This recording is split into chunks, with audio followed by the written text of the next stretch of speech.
Mas Umam dan juga Bang Andreas. Tadi kan kalau tahun lalu yang jadi kritik adalah kenapa soal pencegahan, soal pemberantasan korupsi, demokrasi tidak banyak dibahas. Kalau Mas Umam melihatnya dalam 1 tahun terakhir ini, atau mungkin boleh dalam 10 tahun terakhir ini, gimana sih untuk poin-poin tadi?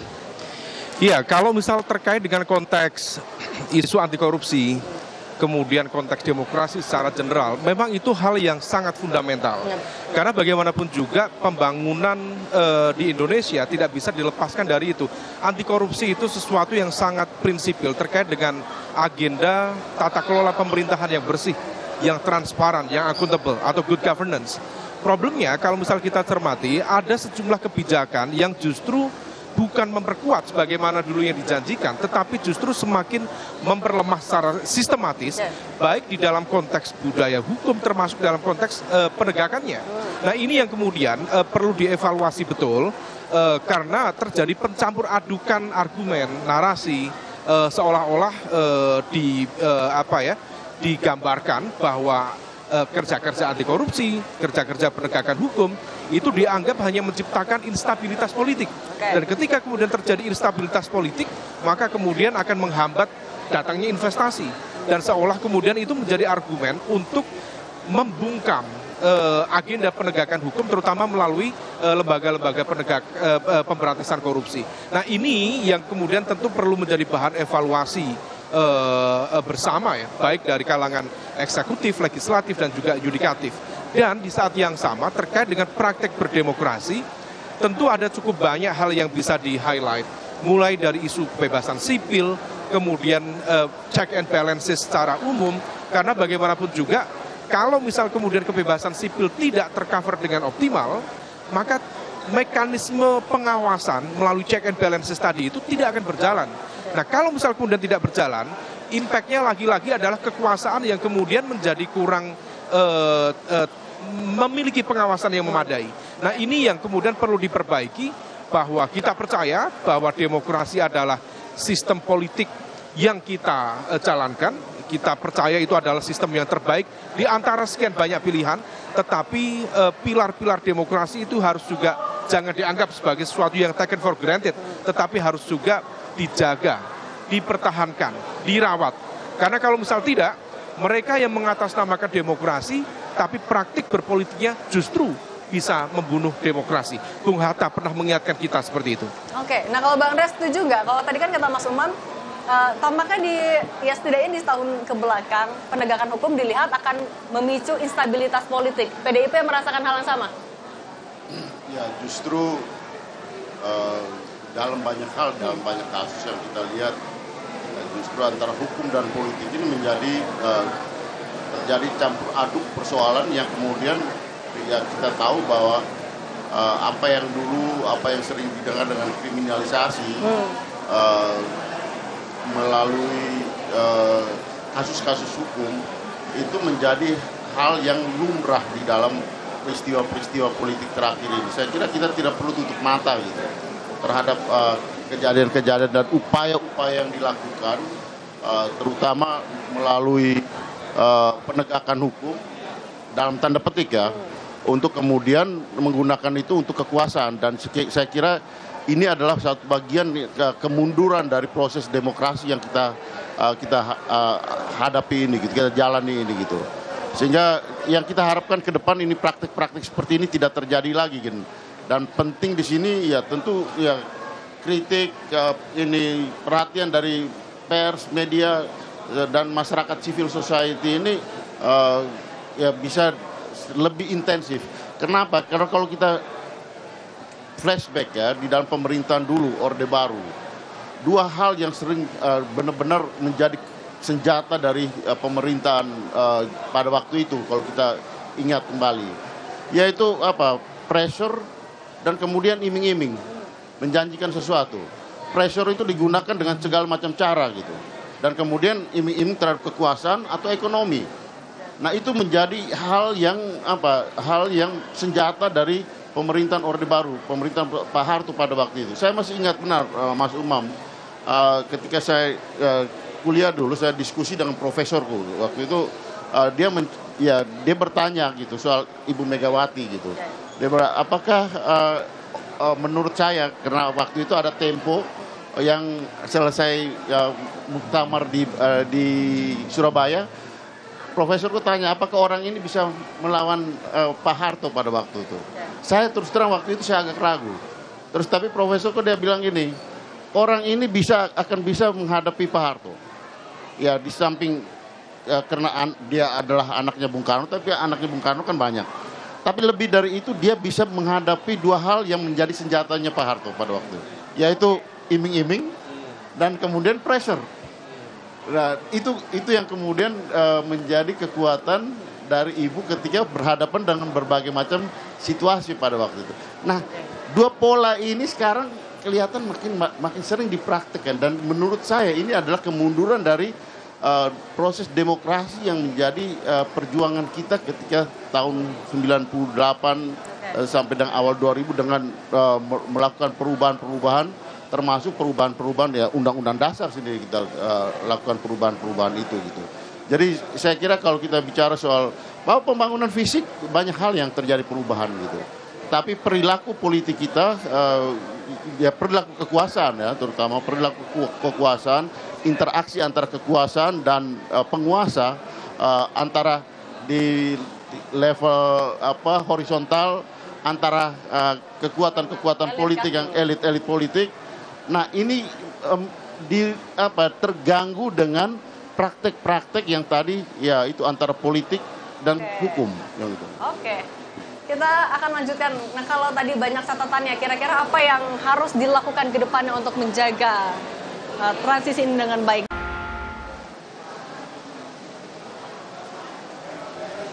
Terima kasih Anda masih bersama kami, Saudara. Kita lanjutkan bersama dengan Mas Umam dan Bang Andreas di menit-menit menjelang dimulai sidang tahunan MPR RI. Nah, tampaknya kalau di layar kaca kita sama-sama lihat ya, tamunya memang sudah semakin banyak. Ada 2.000 undangan yang direncanakan hadir pada sidang tahunan MPR RI pada tahun ini.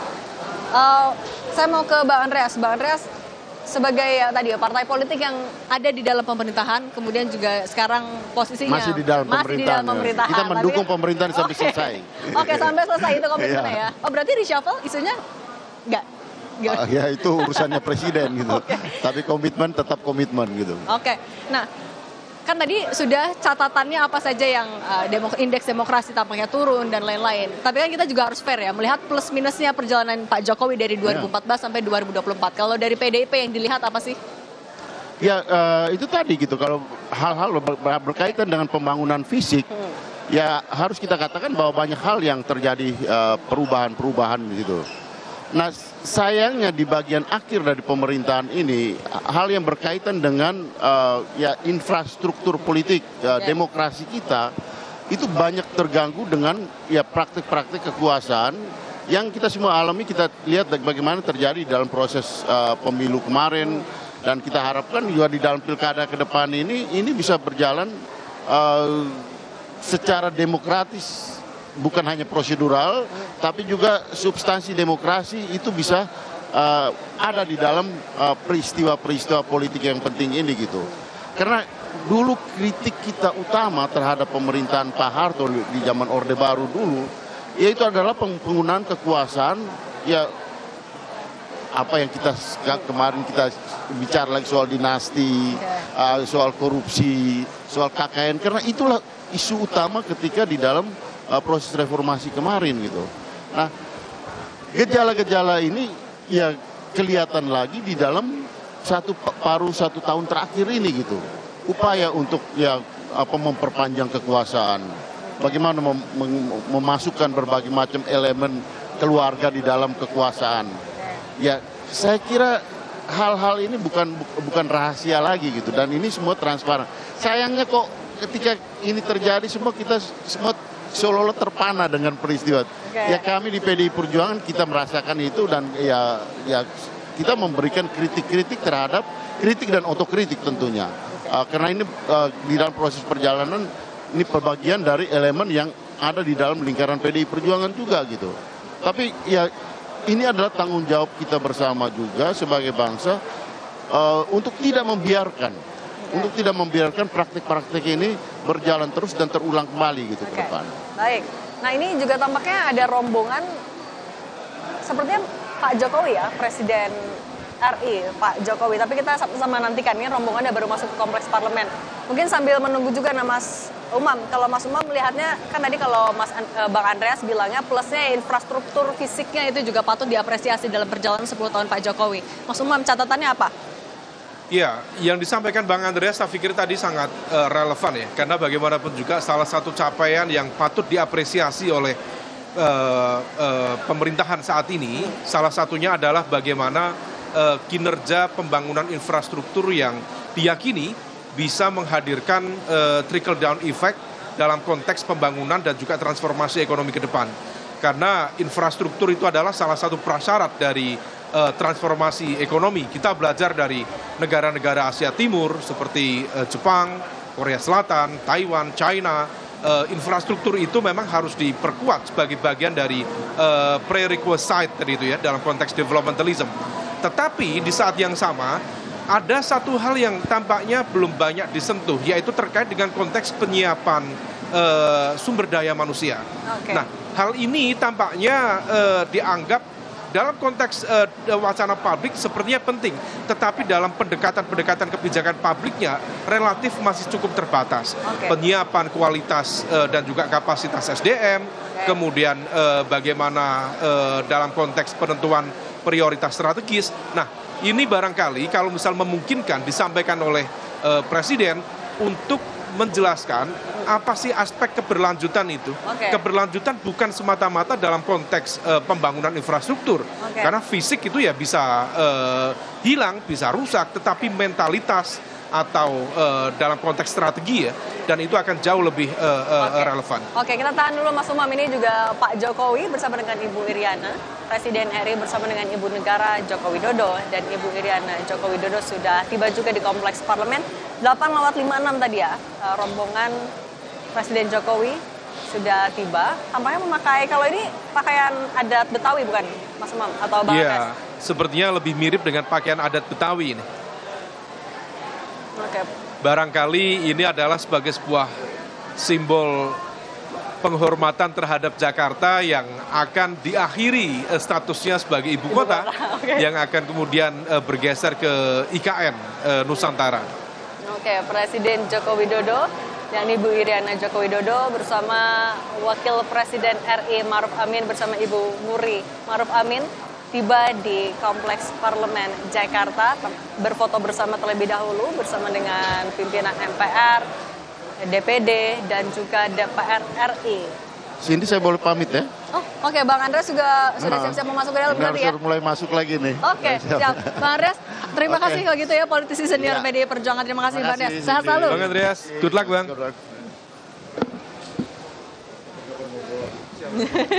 Oke. Ya, ini juga berarti jadi momen foto bareng di sidang tahunan MPR ya di periode terakhir ini ya, Mas Umam. Iya. Ini tampaknya foto bersama dengan para pimpinan lembaga negara, dan ini menjadi simbol dari representasi kekuasaan eksekutif, legislatif, dan juga yudikatif. Oke, artinya ini dengan sudah hadirnya Presiden dan Wapres, ya semakin dekat waktu akan dimulainya sidang tahunan MPR RI. Tadi kita lanjutkan lagi, nah kalau itu kan apa yang jadi plus minusnya selama pemerintahan Pak Jokowi dan Pak Maruf Amin di setahun terakhir lah setidaknya.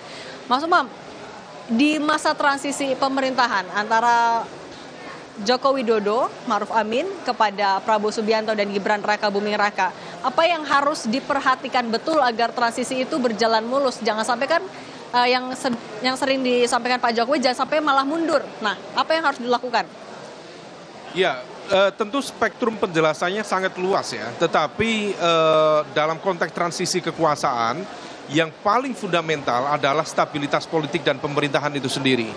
Nah, di dalam konteks ini tentu kemampuan kepemimpinan dari Pak Prabowo sebagai Presiden terpilih tentu diharapkan bisa mengelola dengan baik, memanage dengan baik, sehingga tidak banyak riak-riak dan juga faksionalisme yang terjadi. Nah, tapi di saat yang sama, kita kalau mencermati perkembangan politik belakangan ini, kekuatan-kekuatan yang seharusnya menjalankan fungsi sebagai oposisi, terutama dari mereka partai-partai yang kalah dalam pertarungan di Pilpres lalu, seharusnya menjalankan fungsi sebagai penyeimbang dan juga pengawas. Tetapi justru sebaliknya, per hari ini justru semakin merapat, mendekat dengan kekuasaan. Nah, akhirnya apa? Yang terjadi adalah terciptanya majority presidentialism. Karena praktis dari 8 partai politik di Senayan, 7 partai semuanya sudah bergabung, dan hanya menyisakan satu partai yaitu PDIP yang tampaknya akan konsisten di dalam fungsi sebagai oposisi dan di luar pemerintahan. Nah, yang kita perlu antisipasi adalah ketika kemudian majority presidentialism ini tercipta, maka fungsi check and balances itu yang kemudian harus diantisipasi. Jangan sampai kemudian pengawasan lemah dan kemudian bisa terjadi hal-hal yang justru mengkooptasi hal-hal yang sifatnya justru memfasilitasi ya terciptanya apa yang disebut dengan neo-authoritarianism atau lack of check and balances itu sendiri. Nah, kita bersama terutama dari semua jaringan masyarakat sipil termasuk juga partai-partai politik barangkali bisa tetap menjalankan fungsinya secara optimal, bagian dari pemerintahan, tetapi di saat yang sama juga fungsi pengawasan tentu juga harus diperhatikan. Dan pemerintah membutuhkan itu supaya menyehatkan kualitas pemerintahan, mengefektifkan kerja-kerja pemerintahan, sehingga setiap kebijakan betul-betul kemudian bisa berjalan secara optimal dan public delivery service-nya, layanan publiknya bisa kemudian langsung berdampak pada rakyat di akar rumput. Oke. Kemudian juga ya tadi kan Mas Umam sempat menyinggung soal 7 partai politik sudah bergabung dalam satu koalisi. Yang juga disorotkan adalah sehat nggak nih demokrasinya untuk ke depan. Nah, gimana Mas Umam untuk juga mungkin publik kan juga bertanya-tanya bagaimana nasib demokrasi di tengah koalisi yang begitu raksasa, apalagi kita mau menghadapi pilkada. Gimana Mas Umam? Ya, memang observasi banyak peneliti terhadap kualitas demokrasi di Indonesia sedang mengalami situasi yang tidak mudah. Misalnya Profesor Fedi Hadis itu menggunakan argumen yang semakin tajam. Misalnya Indonesia democracy under threat, kata beliau. Yaitu demokrasi di Indonesia berada di bawah ancaman. Dan ini tentu menjadi sebuah pertanyaan retorik ya. Apakah memang betul seperti itu ataukah justru bisa menghadirkan sisi lain yang dalam konteks pemerintahan kemudian menunjukkan efektivitas, kemudian akuntabilitas dan lain sebagainya. Tetapi kalau misal kita cermati, memang fungsi pengawasan itu sangat dibutuhkan dalam pemerintahan. Kalau misal kemudian oposisi lemah, kemudian pengawasan lemah, check and balances lemah, maka hukum dasar dalam kekuasaan, power tends to corrupt, absolute power corrupt absolutely, seperti yang disampaikan oleh Acton itu berpotensi besar terjadi. Kalau misal kita cermati bagaimana kemudian kekuasaan yang tidak terawasi dengan baik, studi kasus di negara-negara Amerika Latin, di sejumlah kawasan di Afrika Utara, termasuk di Eropa Timur, menegaskan bahwa kalau misal tidak ada kekuatan oposisi yang optimal, pemerintahan cenderung kemudian semaunya sendiri. Nah, ini yang kemudian perlu diantisipasi dalam konteks kekuasaan ke depan. Kita berharap pemerintahan baru mampu melakukan kerja-kerja secara optimal dengan tetap berpegang pada prinsip-prinsip good governance, transparansi, akuntabilitas, dan juga efektivitas dalam menjalankan kebijakan-kebijakan itu.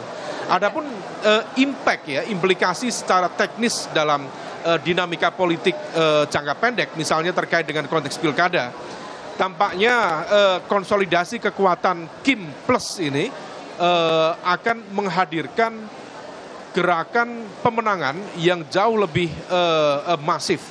Dalam konteks ini tampaknya juga ada potensi kotak kosong akan semakin meningkat. Dan tren kotak kosong itu memang terus meningkat.